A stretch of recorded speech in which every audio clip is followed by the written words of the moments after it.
yo, it's your boy Ancient Albatross here again with the Cypher Unlimited crew. We have our usual suspects of AD or Alphadean. We have Spiggs 18 or Anthony.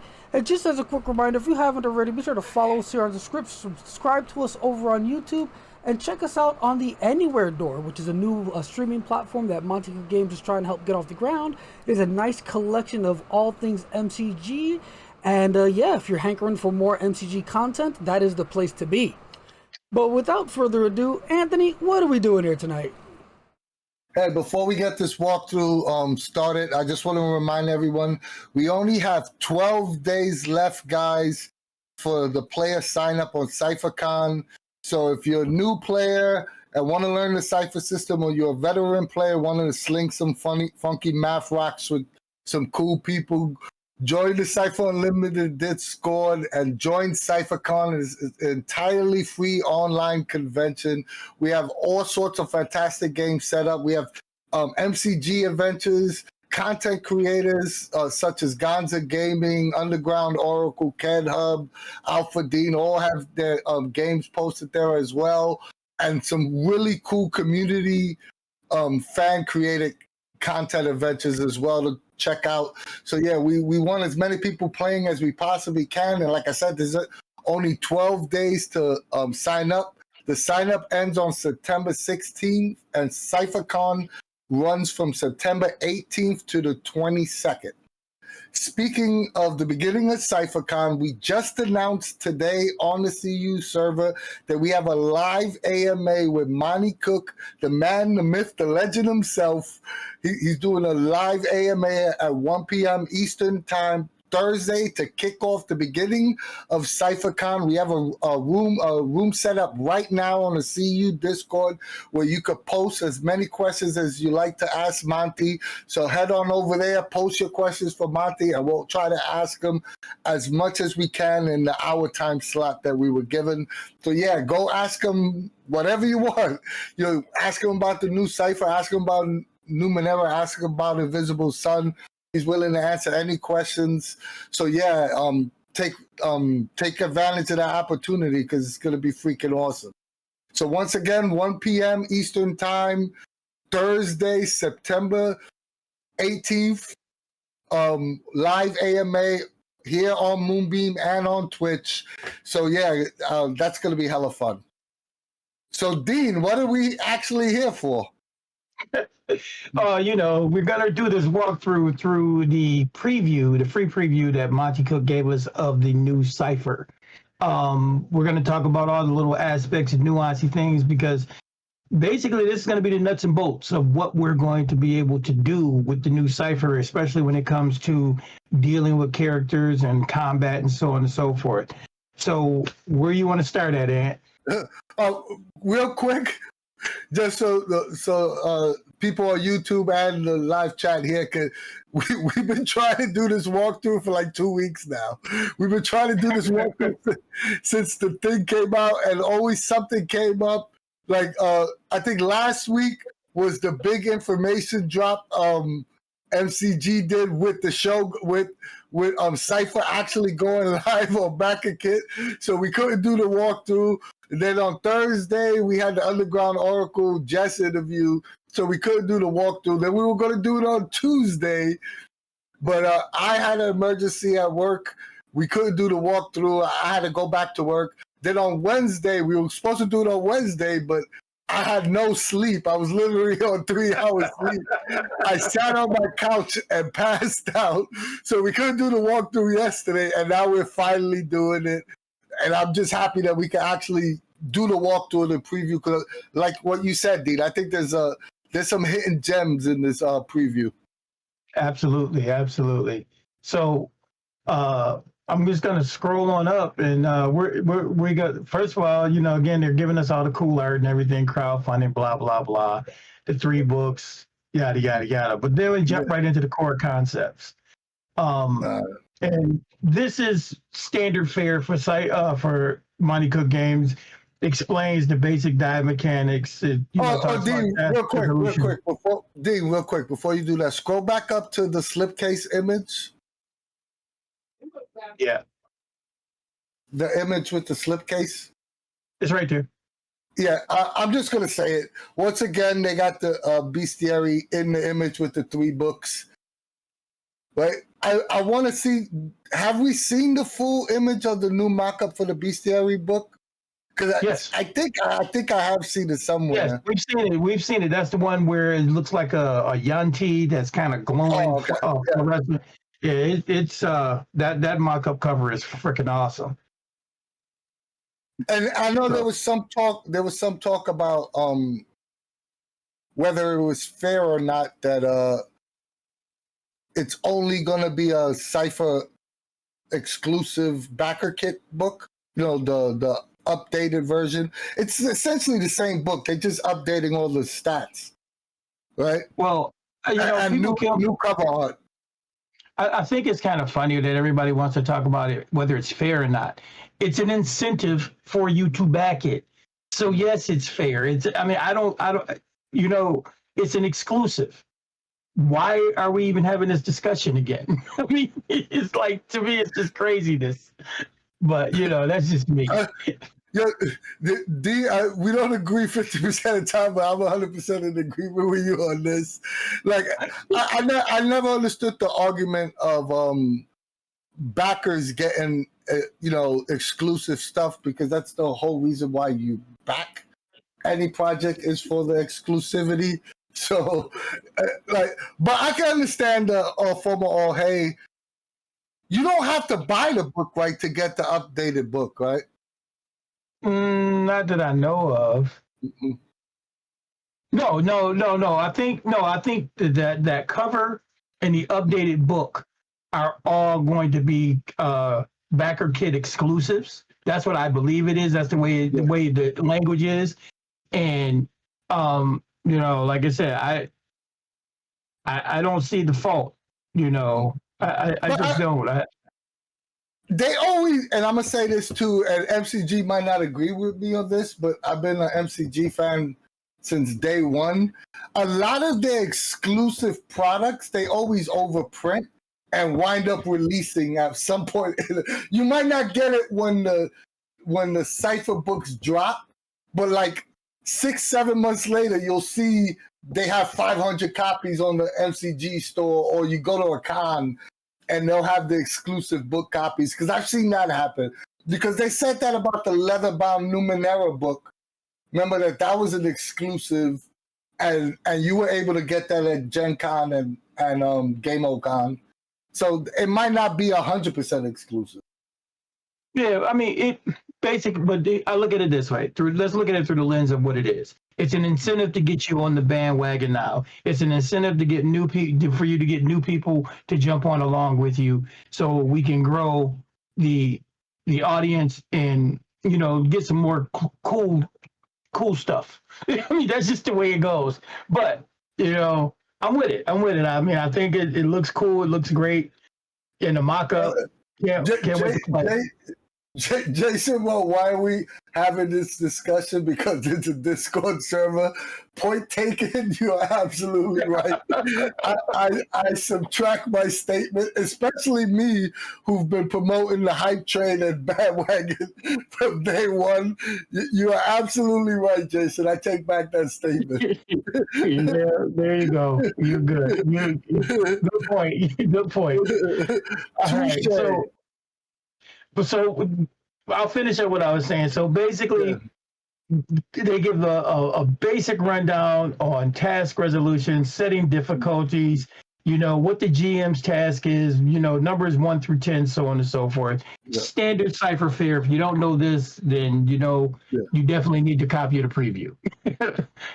Or pick up a copy like the SRD, which is entirely free, and you can learn the basics of Cypher system through that for free. I love this statement right here in this preview, because it's basically a variation on what I always say. GM luck never determines outcomes. It's all your fault. Whatever happens, it's your fault, the players. So don't give me your shit. You know, when they announced, remember when we had that meeting before we could even talk about this, And remember when Charles? We could talk about it now because everything's going on. Yeah, freaking 6 months ago. You know, when Charles initially told us, hey, we're making a new Cypher system, and we did surveys with non-Cypher system players, and, you know, he was telling us about what people didn't like about Cypher. That was the one thing that, like, he didn't mention it, but in the back of my mind, I was like, please don't make GMs roll dice. Yeah. Because I know a lot of non-Cypher players despise this mechanic. Like, I've seen like 5 or 6 different YouTube reviews of the Cypher system, or of Numenera for that matter, where the one thing they didn't like absolutely 100% 10 toes down was, as a GM, I like to roll dice. So I was like, please don't make GMs roll dice. I was so happy that they didn't change that. You and me both, because I'll be honest with you, once you get past not rolling dice, it takes on an entirely new dynamic when you sit down to run a game. That's just something you don't worry about, and it's like you said, it's in the player's hands. They can, make their choices and decisions, and it just, to me, it adds a level of agency to the players, and it takes the onus of you're cheating or you're doing. Hey, it's on you. So, but yeah. I see you stopped at the character section, and here's where we start seeing some changes. Correct. Yeah. But I'm not gonna read it out loud. If we get to something that really needs to be read, I will read it. Like when we start getting into the nuts and bolts. But your character sentence is basically gonna stay the same. The changes that are being made to this aspect is the fact that now the archetypes are going to be broken down. So instead of you playing a warrior, you might play a soldier. You might play a fighter. You might play a starship pilot, and so on and so forth. It's going to be broken down. The character types are going to be genre dependent. It's going to be broken down by genre. Specific. Yeah, exactly. Yeah. And which I think is cool. I do think we need to read the next page, though, because this. Oh, yeah. Okay. The next page we have to read. So, and just going through this preview, some of this art we've seen before, some of this art we have not seen, and some of these pictures on this page are freaking hotness. What's your favorite?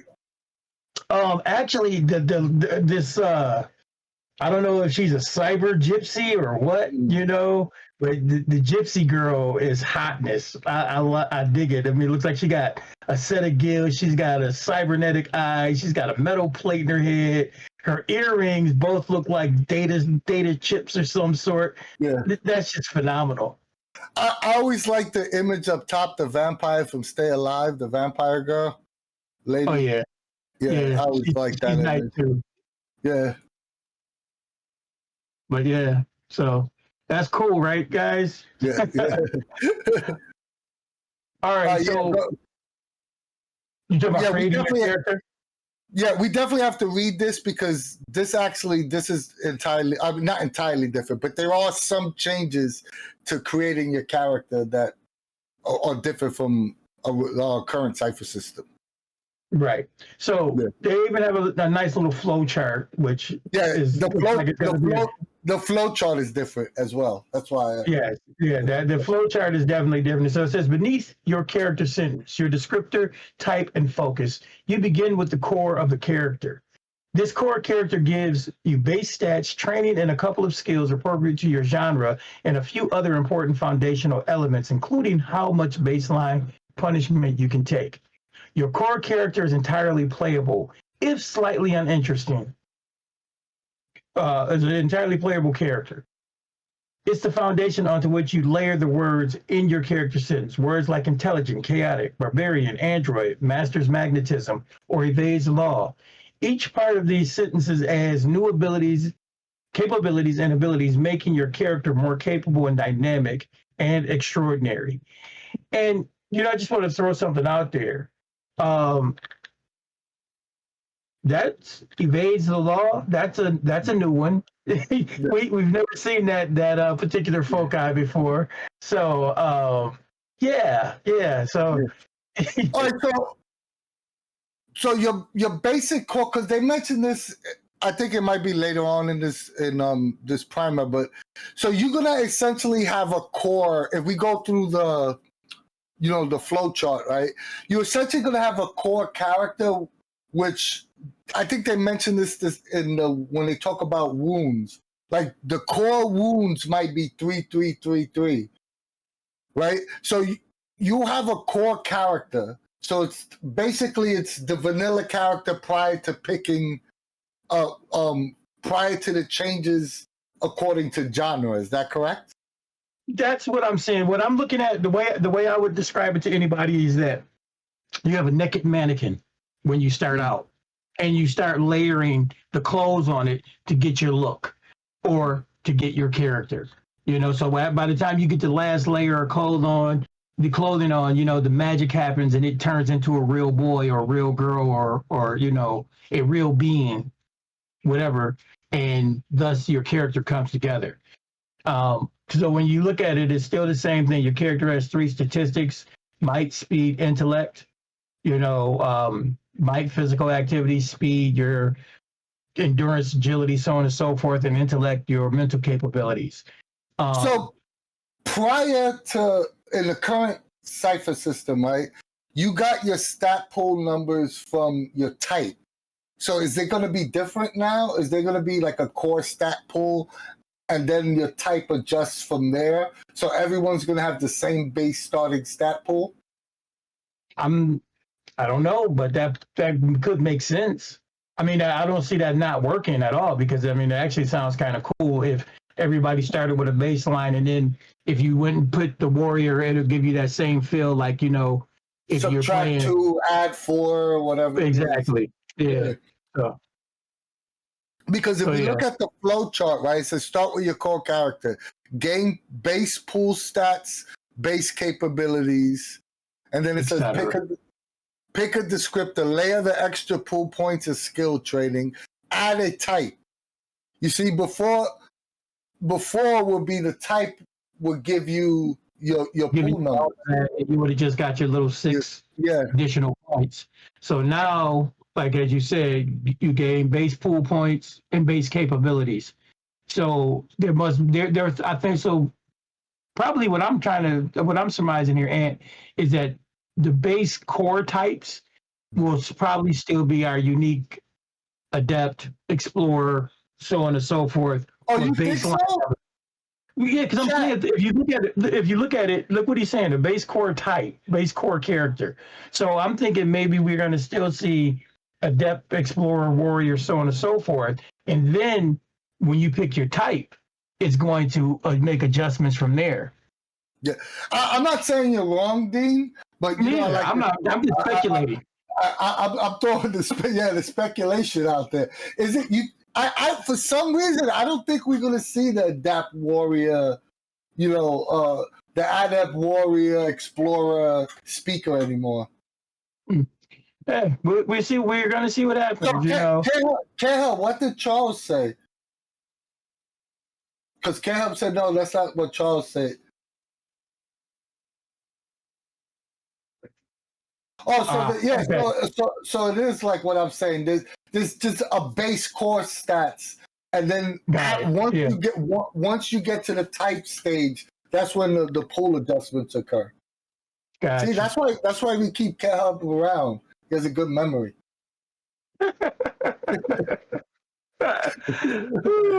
Freaking Caleb. So then as we go down on that flow chart, it says add a focus. Layer on special abilities after you added your type. All right, so you add the type, the new order now, descriptor was always not, type was always first. Type was first initially, then it was a descriptor, then it was your focus. So now core descriptor. Is descriptor, then type, then focus. Which in a lot of respects makes sense anyway, because even when I would make old characters, I sometimes would pick descriptors beforehand because I just want to try a descriptor. So that works. Yeah. Finalizing characters is choose your character equipment name, background, etc. You know, Game Master. This does make character creation hella quicker though. If, you know, instead of if everyone has a base stat pool, right? Like it's the same stat pool for everyone, right? You're already like, okay, I know that it's. We'll talk about this later when we get to wounds, but I'm assuming that might has to be 10 now, right? At minimum, right? So it's going to be 10, 10, say it's 10, 10, 10, 10. Now you're not like, oh, I'm 7, 9, 11, or whatever adept was. Or yeah, adept was 7, 9, 11, or 8, 9, 11, or whatever it was, right? Depth was 12, 9, 8. I mean, 12, 9, 7. Yeah. So if they keep it like a even number across the board, like so you essentially have like a clean slate character.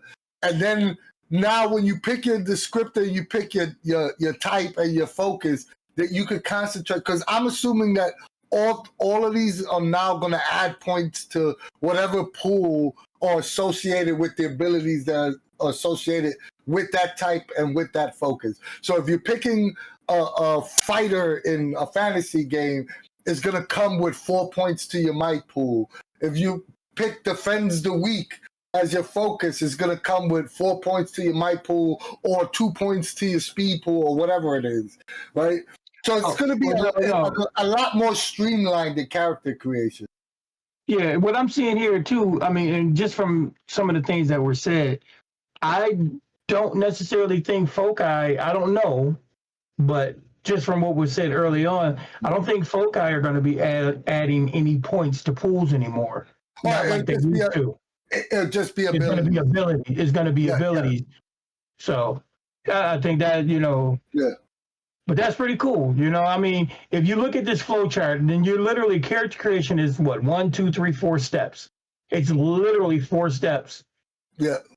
You know, to get a character done.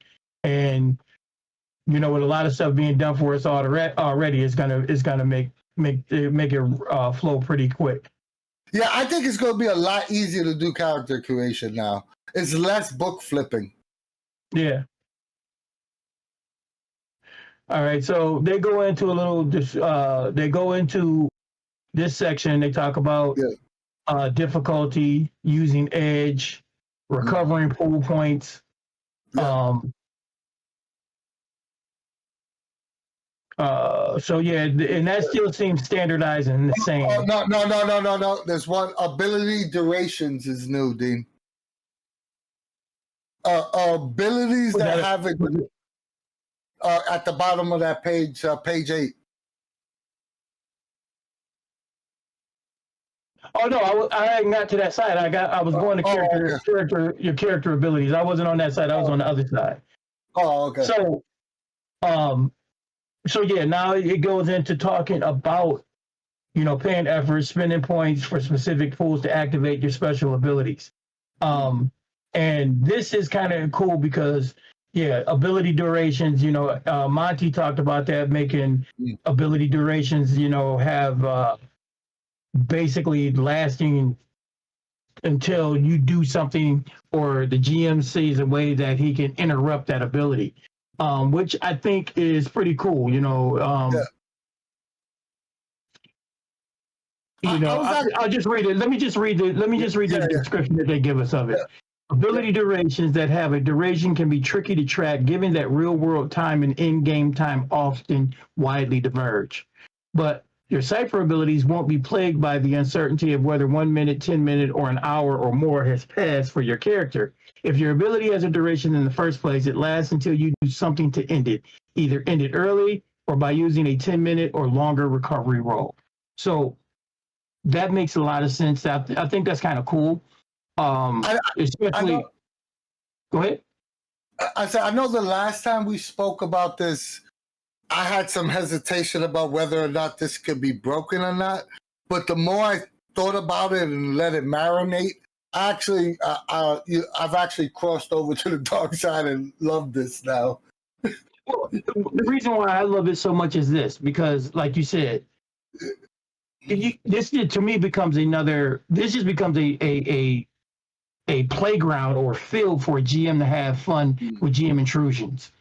And I'm not saying to abuse them, but I'm just saying for the fact that sometimes you don't know what GM intrusion do. But let's just say somebody's got, like the Shroud of Fire from Bears a Halo of Fire, you know, and he's got it on, he's walking down the street, whatever the case may be. Oh no, guess what? GM intrusion, there's high wind fires, your fire is going out of control or something like that.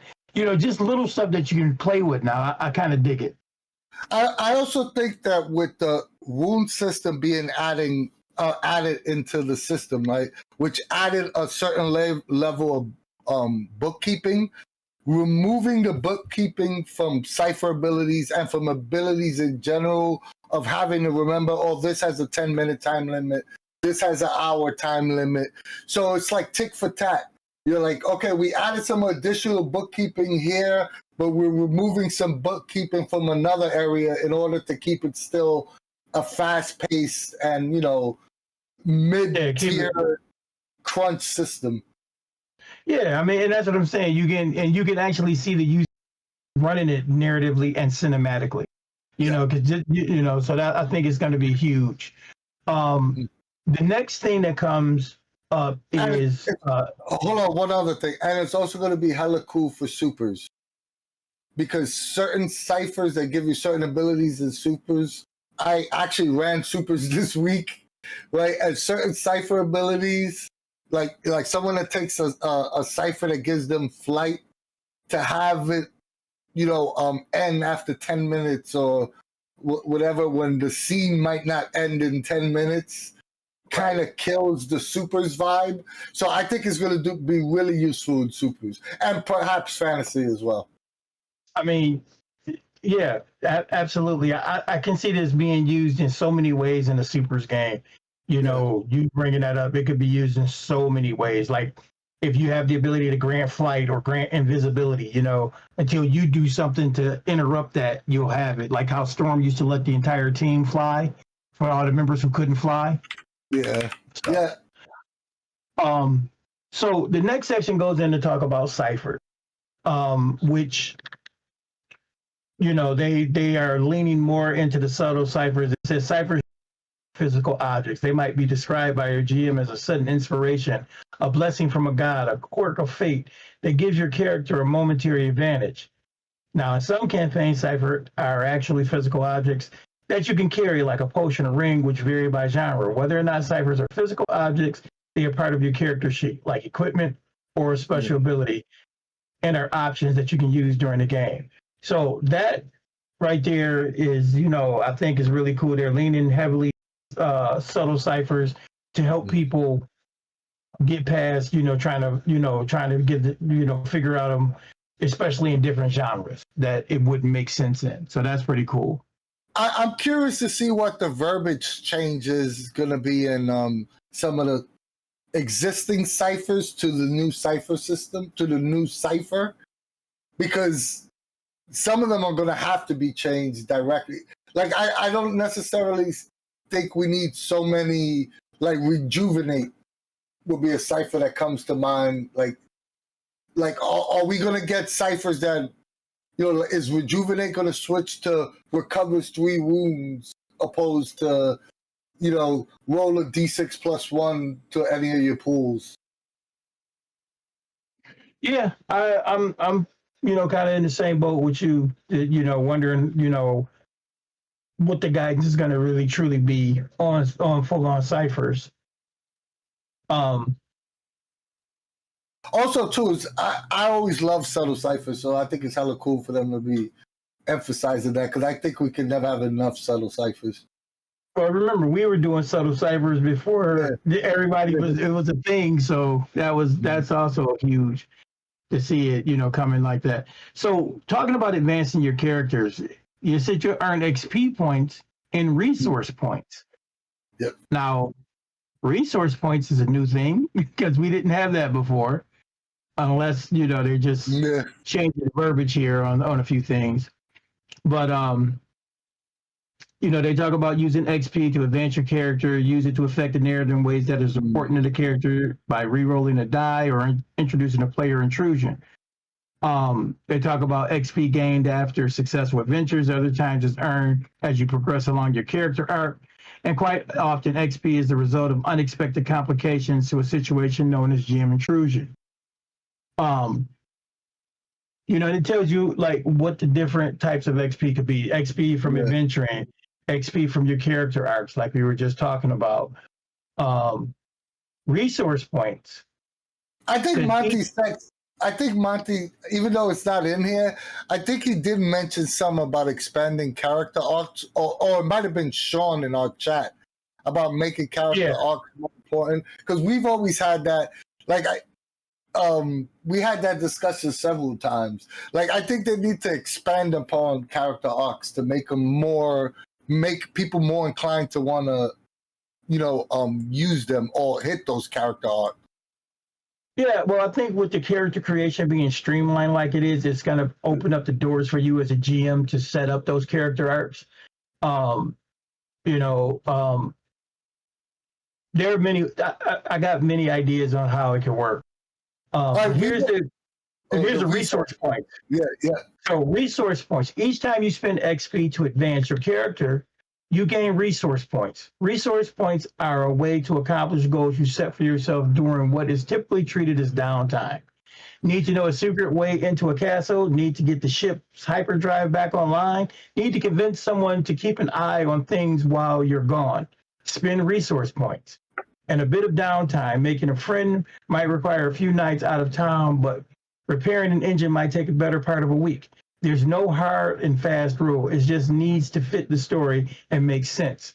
The downtime you spend is likely intertwined with everything else your character does, including adventuring. If you spend the required points after putting in a reasonable amount of time, you accomplish the goal you name. Usually no role is required. This is, to me, directly from Invisible Sun. There's a lot of guidance in Invisible Sun for getting things done during downtime. And I think this is just a great addition to Cypher. I mean, I think I know the answer to this question, but I'm an idiot, so I'm going to ask it anyway. I just wonder if it's a one-to-one conversion, like if you know how you spend 4 XP to get a character advancement. So are you getting 4 resource points? And the other question I'm going to ask is, are they going to give us like a full list of samples of, hey, these are ways you can spend your resource points, and this is a ballpark figure to how much it would cost to ask for this? Or is it going to be solely on the GM's back to just assign a number to that? Well, Cat said resource points are what normally could have been done by spending XP, like you were just talking about. Stormbringer said he needs loves arc, but needs long campaign to use them effectively. Back to resource points. Here we go. Jason said resource points seem like a good idea if you're really into a tactical game, which makes sense if you're reaching out to other system players. My players can do that, but I don't need a mechanic to track that. So that's cool. But I definitely see that it could be probably, multiple aspects of the question you just asked, Ant. I mean, I think it's actually good. First of all, this is obviously for campaigns, right? But I think this is actually a good way to incentivize the players to think about the game outside of the sessions, right? What I mean by that is you accumulated 8 XP, enough to get 2 advancements. So the session's over, you did you took your 2 advancements, but you still have this resource in your back pocket. So the whole, say you play every 2 weeks, the whole 2 weeks go by. Now this player say, I have these 8 resource points. What can I do to spend these points? Right? And how can I impact the story? What can I do in this downtime? So it actually keeps the players engaged in the campaign, if that makes any sense. Yeah, and I think it's gonna I think it might spur the idea of using resource points for long and short term benefits. Hold on, Cab, do I got it wrong? Because Cab said it doesn't sound like you get resource points often, but is that fine? I thought you get it every time you spend XP for an advance. Each time you spend XP to advance, your character gains resource points. So as you're advancing your character, depending on how players are going to try to advance their character, I think it is gonna. So I'm assuming that on a normal campaign, and correct me if I'm wrong as well, because I don't play as many campaigns as your guys, most people get at least 4 points to get at least one character advancement, right? So that means that you're going to get at least 4 resource points assessed.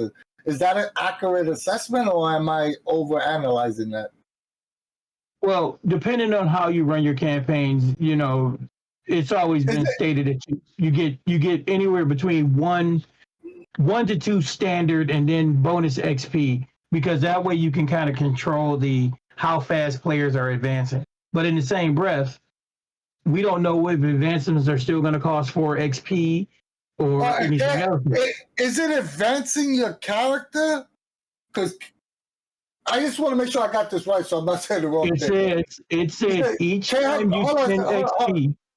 Can say how often are you is it advancing your character or getting an advancement? Because those are 2 different things. You need 4 advancements to advance your character. Is it going from tier 1 to tier 2, or just purchasing an advancement?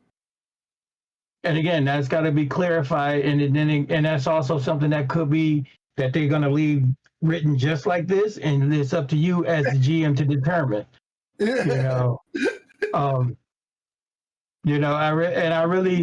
And again, all these things, it's Cypher. So they're great questions, but at the same time, they don't mean anything, because it just really matters how you're going to run your game anyway.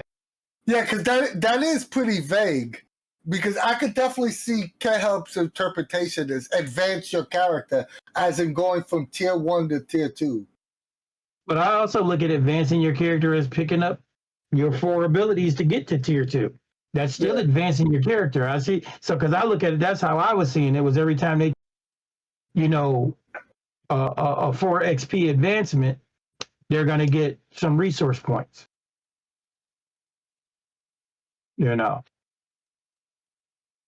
So, yeah. Then they give some guidance on GM intrusions, which is good. Basically, the basic information. I'm sorry, I was just reading chat, and there was like 3 people involved. They all said 3 entirely different things. So that right there tells me that we need some clarification. Or, once again, leave it as it is and let players do what they do. I mean, it's 6 in one hand, half a dozen in the other. Yeah. So let's go to this very important section, combat. Oh, first of all, the image is freaking.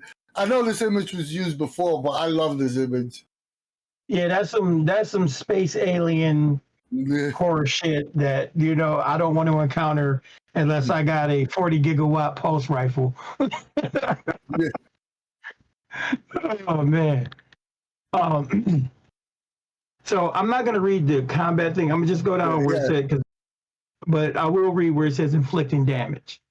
Yep. The damage dealt by your attack against a creature or NPC is a flat number based on the weapon or attack you're using. For instance, a light weapon like a knife or a rapier or a small pistol inflicts 2 damage. A medium weapon like a broadsword or a blaster inflicts 4 damage, and a heavy weapon such as a great sword, shotgun, or blaster rifle inflicts 6 damage. If your character type is especially good in combat, you might have an ability that adds to your total damage. For example, a gritty post-apocalyptic type ability called Weapon Masters gives him +1 damage with a chosen kind of weapon, such as a shotgun. You also deal more damage simply by rolling well. With a roll of 17, 18, 19, or 20, you can deal +1, +2, +3, or +4 damage, respectively. And then they, of course, they see special rolls on page 14. Yeah. Here's the part that we got to really start talking about is first and last actions. Right. Yeah. So a very small number of actions in the game are first actions, which give you the option of jumping ahead to the front of the initiative order or if you had rolled the highest initiative, as if you had rolled the highest initiative. If you decide to jump ahead with first action, you go first that round, but you only get to perform your first action. The rest of your turn, where you can do your simple activity, happens later, after other characters take their regular actions. Using a light weapon can, but doesn't have to be a first action if you wish. On the round following the first action, the initiative order goes back to normal. In other words, just because you took first action in one round doesn't mean you get to go first in every round after that. Last action. A very small number of actions in the game are last actions, which always happen at the end of a round. If you perform a last action on that round, you can't do anything else. Some special abilities require last actions. Using a heavy weapon that requires two hands is also a last action. Interesting. So that's something to unpack. I loved everything here to the point when they said using a heavy weapon with two hands requires a last action. It kind of reminds me of AD&D, second edition, where you got penalized for having a big weapon. You know what I mean? But before we even get to that, I want to go back to the first action thing. You know what I really love about this? This prevents the group coming up with a really cool idea, right? As a group, like, hey, we're going to tackle this beholder this way. Dean, you're going to go first because you have this ability. The Cat Hub's going to follow you because he has this ability that allows us to stack my ability that's going to go next. And then we roll for initiative, and Dean, you have the lowest initiative out of all of us. And it kills our whole plan. That stops that. Like we still will have the cool cinematic scenes that the players spent the time to think about and plan out. So you'd be like, you know what? I'm gonna use my first action, just so I don't mess up the sequence of actions that we have planned. Right. So, like I said, I'm in agreement. I'm kind of like you. I'm a little bit iffy about the last action because of a heavy weapon. For me, in my games, that's going to be situational. I mean, it's going to depend on what the heavy weapon is. If it's something that you got to set up on a tripod, the bipod, or something like that, or you need a mechanical arm to use it, to get it set up. Because, I mean, I just think about the scene in Predator when Jesse the Body opens up with the minigun, with the 20 millimeter minigun. He let everybody else get their shots off, and then it's like, okay, down. So that makes sense. I keep on hopping back to supers, but I'm gonna go to supers. The super strong guy who has a big ass heavy weapon, right? He's super strong. Is that slowing him down? That's what I'm saying. And that's what I'm saying. For me, it would be situational. That's what I'm saying. It's got to be situational and one of those things that I just happen to, handle that way. Yeah. Okay, let's get into this real quick. Time's running slow, running late for us. Let's talk about taking damage. Okay, so taking damage, and this is new. This is the wound system being brought up. So it says sometimes no matter what you do to stay out of harm's way, your character gets hurt. You might fail to avoid a trap, get a face full of spikes. You might eat the wrong thing at a summer festival. You might be bitten by a voracious fell creature. In many of these cases, the damage inflicted on you is in the form of wounds. Wounds come in three severities: minor, moderate, and major wounds. Most characters can take at least 3 minor wounds, 3 moderate wounds, and 3 major wounds, but many characters can take more, some considerably more, which is one of the benefits of your type that your type provides. Each time you take a wound, mark off the appropriate wound box on your character sheet. When you've taken all your minor wounds, any other minor wounds you take after that become moderate wounds. When you've taken all your moderate wounds, all your actions are hindered, and any other moderate wounds you take become major wounds. Each individual major wound hinders all of your actions. When you take your third major wound, you die. So, and dead is dead. DED, dead. Yeah. And Sean clarified this, that the base in the core character, now that we know that there's like a base character, might be 3-3-3-3 or 4-4-4-4. So, and then it's going to adjust according to genre. So, No, it just said it right here. It adjusts according to type. Yeah, to type. So your warrior might get, if you pick a barbarian, you might get 3 more wounds or something like that, Combat in Cypher is simple, open-ended, giving you lots of room to describe how you attack. But specifically, when you are attacked, you decide whether you try to dodge or block the assault. And, so it doesn't go into great detail. Yes, here it is. Right here. So dodging is an attempt to completely avoid being hit. To dodge, make a speed defense roll. If you fail, you are hit and take the wound from the attack. If you succeed, you are not hit and take no wounds from the attack. Blocking is an attempt to abate the attack's force so it does less harm. To block, make a might defense roll. If you fail, you are hit and take the wound from the attack. If you succeed, you are also hit, but the wound severity is reduced. An attack that normally inflicts a major wound would only give you a moderate wound. A moderate wound attack would only give you a minor wound, and a minor wound attack doesn't wound you at all. Your armor, if you wear any, eases your attempts to block an attack, but hinders your attempts to dodge an attack. The heavier the armor, the easier it is to block, and the harder it is to dodge. A lot of people have an issue with this, and the more, because I was actually, me and you had a whole discussion for like an hour about this offline. I think the problem that I wouldn't say annoys me, but I kind of disagree with slightly is dodging is always going to be better than blocking, just flat out.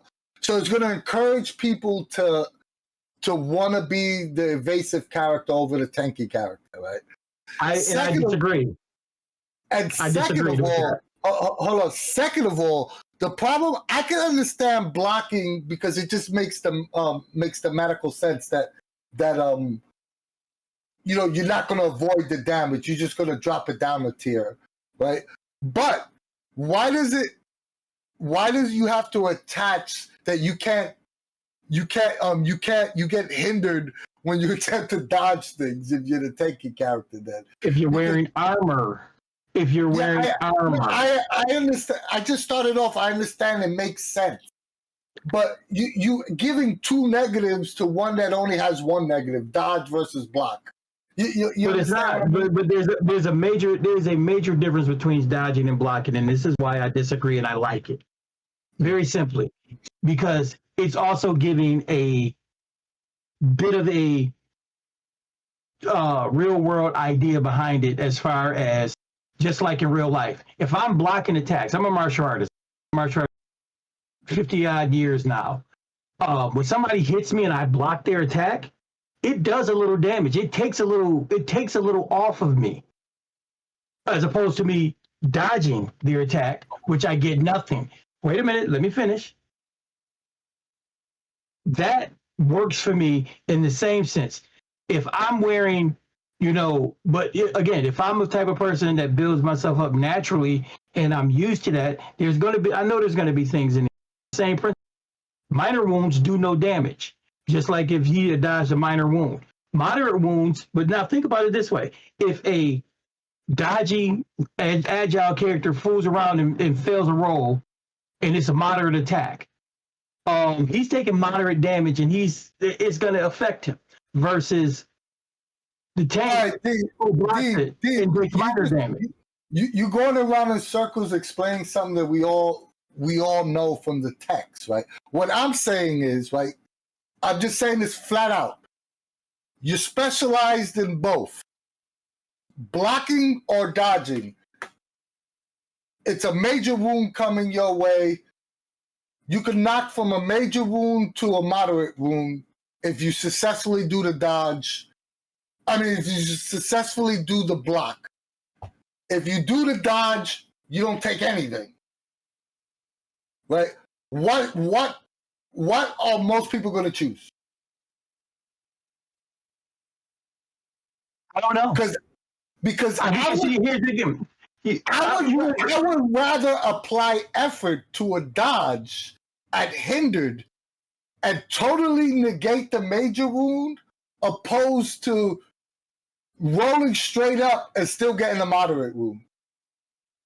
Who says that the blocker can't use effort to do the same thing? It doesn't say that.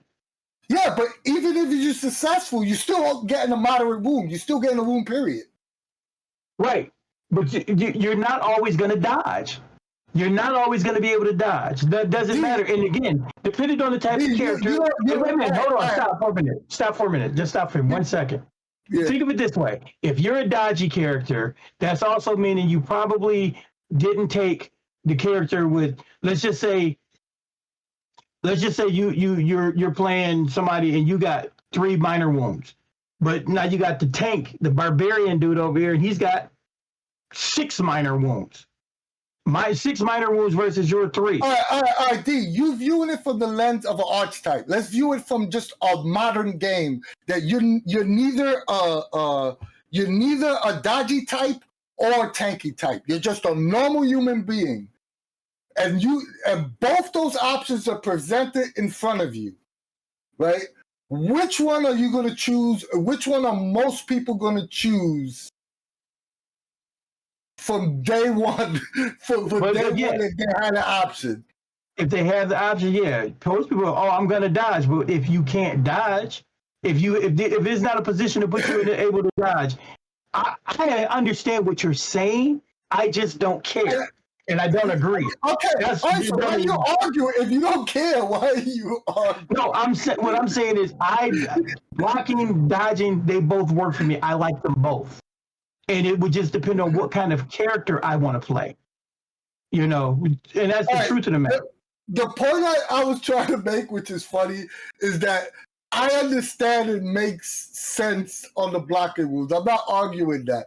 But I also understand the point of contention from people on the server and our chat, apparently, because a lot of people saying that they're not sure about this, the way these mechanics are currently set up, how they would feel that way.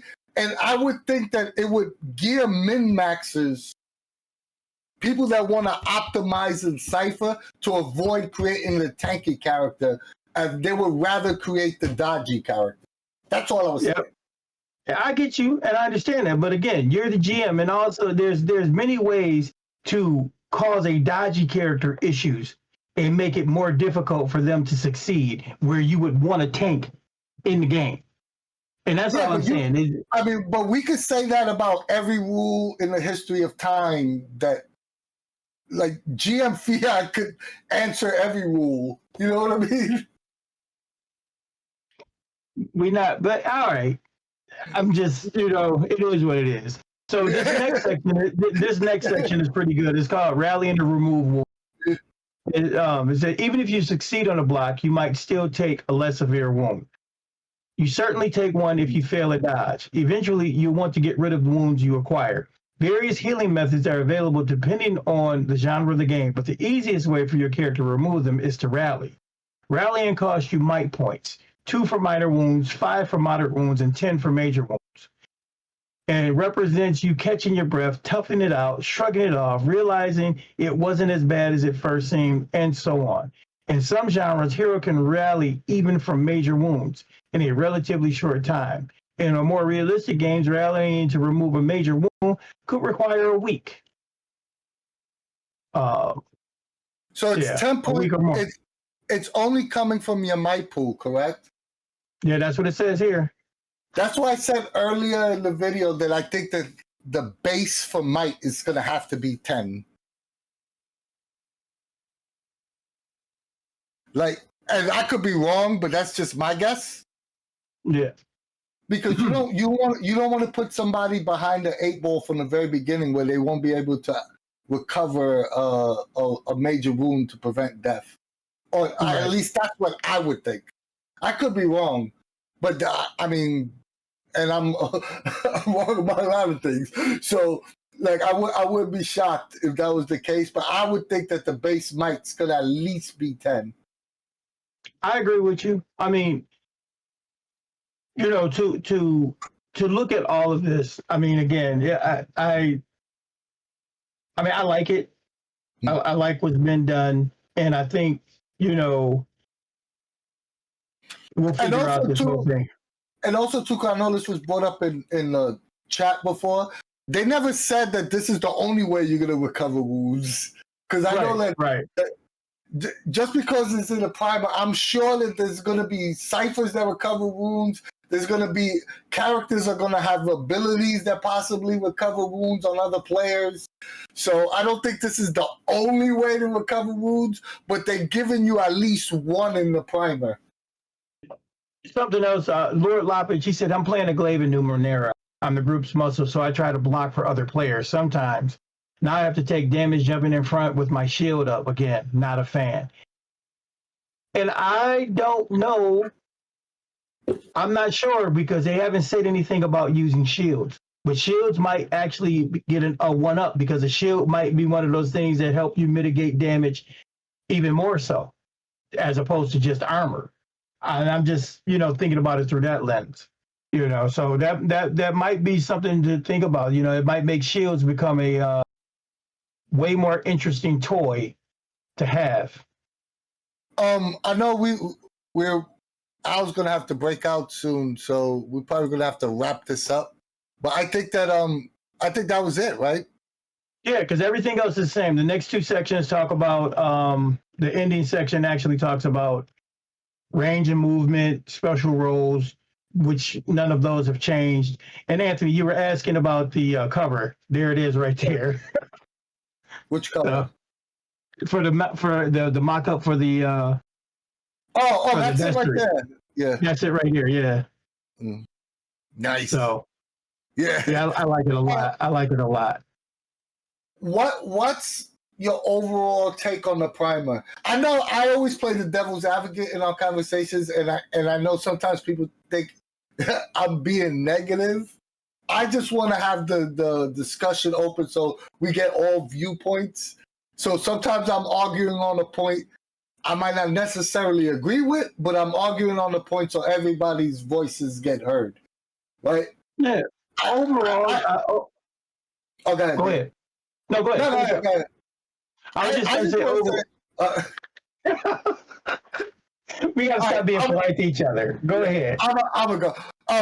I personally think that I agree with 95% of this primer. I'm excited for all of it. Like I said before, some of the stuff that I was a little skeptical on, but had a week and a half to think about certain mechanics are starting to grow on me. Like I know I was a little more skeptical on the wound system than you were, Dean, and that's absolutely grown on me. So I'm really excited to see what's to come in the future. And I think that what mechanics they did add that increase bookkeeping, they're removing bookkeeping from other mechanics. So I think at the end of the day, when we get the finalized Cypher version, we're still going to be in the same sweet spot we were with the original Cypher system. So that's very encouraging to me. And I'll still say this, I'm not 100% sure on the blocking versus thing, but I could be wrong about that as well. Like I said, I'm wrong all the time. So, it wouldn't be a first. I'm not going to lose any sleep over it. But that's the only thing that I'm a little about. And my final take is very similar to yours. I'm excited about it. I love the flowchart character to build how we build our new characters. I'm actually very interested in playing a tanky character just because everybody is so on the other side of the fence. Because to me, it makes a lot of sense, and it seems like it'll be fun. And I just think that there's going to be other things to help mitigate that issue that we're looking at right now. I think there's going to be other things in the full-on rules, like somebody brought up shields and so on and so forth. But yeah. At the end of the day, this is going to be fun. And also, guys, that right now the next stretch goal is a GM screen. I know I've always been on record to be anti-GM screen, but I want this one because I'm greedy and I want everything. Even if I'm not using it, I want it. So if you haven't checked the back of kit, go check now. We need a increase the backer numbers. So yeah, head on over to Monty Cook Games backer kit, the new Cypher. Go check it out. I'll just post it in the chat and back this project because I'm excited to see. And I wonder what the next stretch goal is going to be. And we're just so everybody knows we're 146 away from that stretch goal. Oh, okay. And what's the number there at money wise? Money wise, $575,913. All right, Chad is saying that they already backed it, but that's not stopping you from putting the gun to someone's head and forcing them to back it. That's no excuse. No excuses, right? Exactly. Oh man. Or just start telling random people to go back it. Hey, I've been telling everybody and been trying to get people to CypherCon and the whole nine. So we'll see what happens. But hey. And if you have questions like we did about the rules primer, why mess around asking us when you can ask Monty Cook himself the specific questions you have? Go to the Cypher Unlimited Discord server. We have a live AMA forum set up right now where you can write your questions for Monty, and we'll ask them on Thursday, September 18th, live at 1 p.m. Eastern Time on Twitch and on Moonbeam. So go head on over there and ask Monty as many questions as you want, and we're going to try to fit as many questions as we can within an hour. And while you're there, and you want to play some games, CypherCon player games are still open, guys. So, yeah, we really need you to help us fill up those games. So please, if you haven't signed up for a game, to be a player in the game, now's your time. It's entirely free. We have gift bags set up for everyone that attends the con. We have a daily raffle. I believe we have over $1,000 worth of prizes that we spread out across 4 days of the con. And some of these prizes are hella cool. We'll announce them during the con. But yeah, and everything is free.